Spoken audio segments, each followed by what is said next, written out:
Hello, hello. Wonderful to have you here. I hope you're having a great day. I'm having a great day as well. Looking forward to making this video for you about Nirvana, about the experience of Nirvana. What is it like to experience Nirvana? Or what would it be like to experience Nirvana in this very life? Now, in early Buddhism, which is the focus really of most of what I'm doing so far on this channel, there are two different ideas, two different concepts of Nirvana. I did a video about that, sort of the difference between these two concepts, and I'll leave a link to that video in the notes if you haven't seen it. But in this video, I'm only going to be touching on one of those, which is the idea, again, of Nirvana in this very lifetime. That kind of Nirvana is supposedly the goal of our practice. That's what we're aiming at. But what would it be like actually to achieve that goal? It's an interesting question, and there are a number of different texts that we can look to try to provide answers, early Buddhist texts that we can look to provide answers to that question. We can certainly look to the character of the Buddha himself as he comes across to us in those early texts. That's one way we can understand that kind of nirvana, because we can look to him as an example. But we can also, and I think more directly, perhaps, look to the words that he uses. What does he say about it? Now, as I say, there are a number of texts where this is described, and I'll be looking at a couple of these in today's video. And these two texts have slightly different viewpoints on that experience of nirvana, and I think it'll be an interesting comparison. Now, in the first text, the Buddha is asked by an unnamed person about nirvana in this very life. What does it mean? What is it? The Buddha describes nirvana in this very life, but what does he mean by that?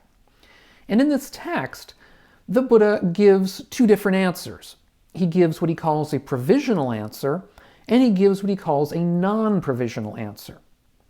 The provisional answer he gives is somewhat lengthy, is quite long in fact, and in that provisional answer what he says is he talks about various forms of deep meditative absorption as being provisionally nirvana in this very life.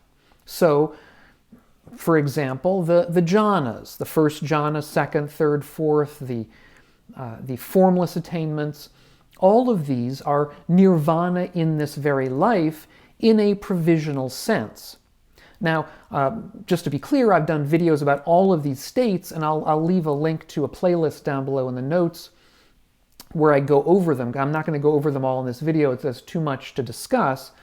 But basically, these are, again, deep states of meditative absorption in which the mind is occupied with a feeling or a mental state that is typical to each particular one, because each one is different. Now, what does it mean to say that these states of deep meditation are provisionally nirvana in this very life? Well, it's not described in the text. The Buddha doesn't say, he doesn't explain why these are, how these are, but I think it's relatively clear what we can say. In these states, the difficult, the problematic, the unskillful mental attitudes are at bay, or held at bay. They're not being expressed. In order to be in one of these states, the mind has to be completely occupied by the feeling involved with its particular object, or the particular aspect that qualifies that state. So, for example, in one of the jhanas, the mind may be simply filled with a sense of equanimity. Now, these are extremely pleasant states of one kind or another.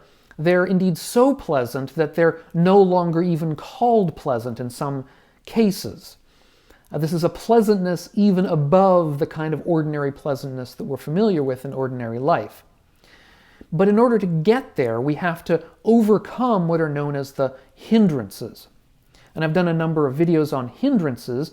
Typically, there are said to be 5 of them, involving such things as sense desire for certain things, ill will or anger, tiredness, a monkey mind, a mind that is flitting from one thing to another, and doubt. These are sort of the 5 hindrances. These are examples of an unskillful mind in one way or another, a mind that's not working to our benefit. But in order for us to be in these deep states of absorption, we have to have overcome the hindrances. The hindrances must not be present in our minds. And so to that extent, when we're in these absorptions, we are in a kind of nirvana right here and right now, because the mind is clear. The mind is said to be bright, malleable. The Buddha has a number of different descriptions of the mind in these absorptions, or in at least certain of them, where the mind is really in a very exalted kind of state. However, these states are only said to be provisionally nirvana because once we leave the state, once we exit the state of deep absorption, then we come back into our ordinary mind, and then the hindrances can once again arise. So these are temporary states, and because they are temporary, they're only provisionally nirvana in this life. So then what is nirvana in a non-provisional sense? Well, the Buddha basically says that nirvana in a non-provisional sense is when we have insight into the characteristics of reality, when we see that the reality is changeable, when we see that reality is dukkha, is unsatisfactory in some deep sense, when we see that reality is non-self, we don't identify with reality in our ordinary way, then we can come to a situation where we can achieve nirvana in a non-provisional sense. That is, we overcome our hindrances, we overcome what are known as the taints or the asavas in a complete sense. We destroy these aspects of ourselves that are harmful and unskillful, and so we are then, at least it is said, we are then in a permanent state. That is, a nirvana that is non-provisional is nirvana that is a permanent state of wisdom in this very life. Now, what does it mean for these taints or asavas to be destroyed? In this particular text I've been discussing, it really doesn't go into that. However, there's another text that I think is a little bit more helpful in this regard.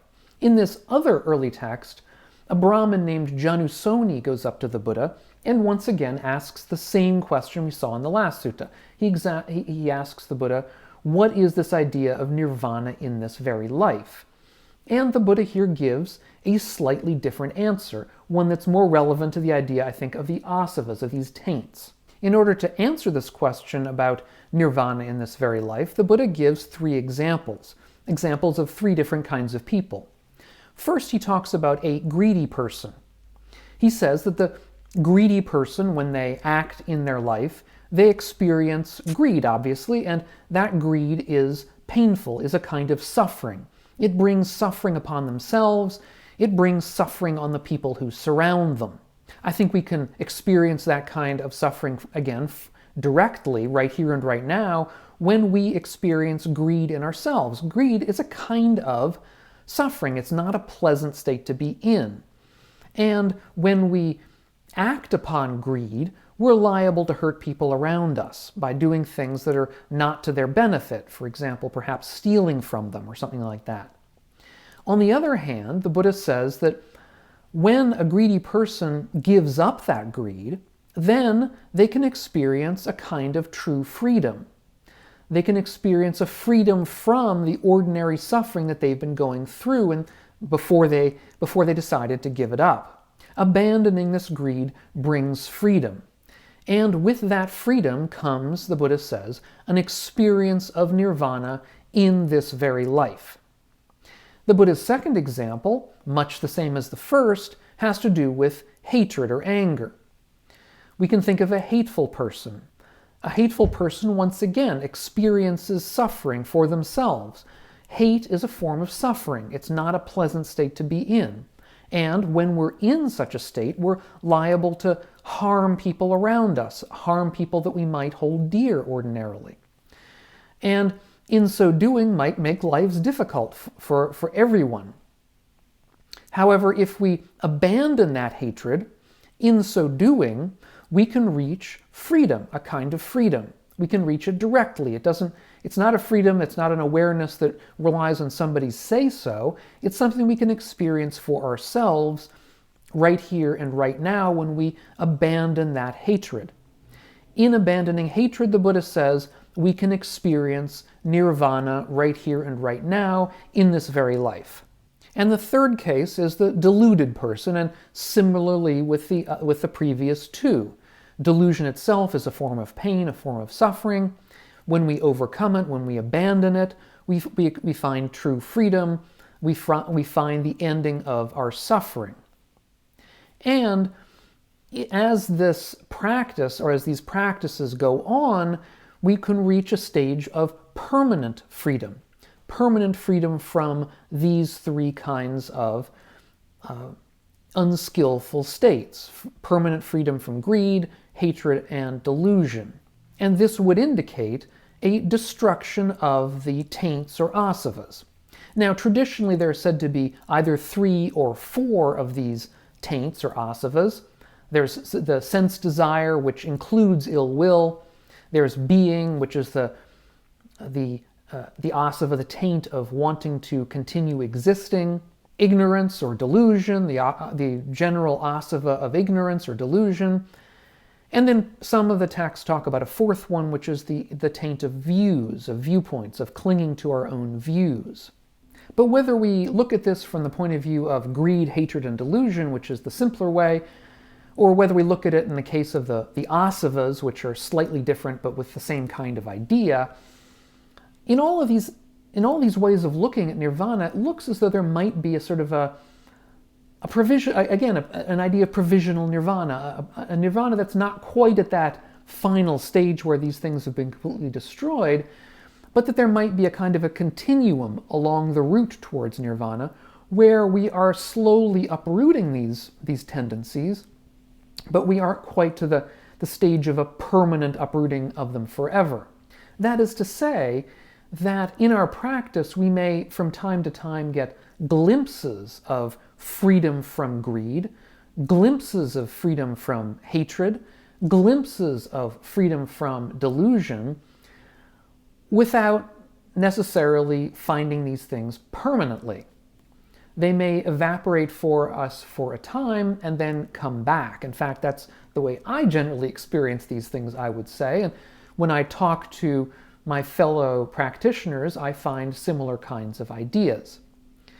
And so, while the idea in these texts that I've been talking about in this video is that we can experience a permanent nirvana right here and right now, even if we don't experience such a thing or can't in our lifetime, nevertheless, I think it's clear that we can experience these glimpses of freedom right here and right now in this very life.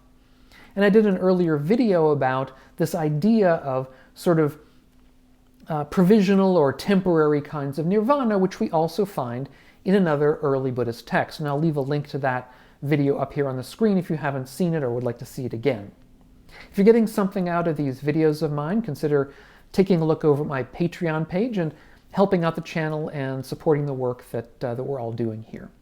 Thanks so much, and we'll catch you on the next video. And meanwhile, all of you, be well.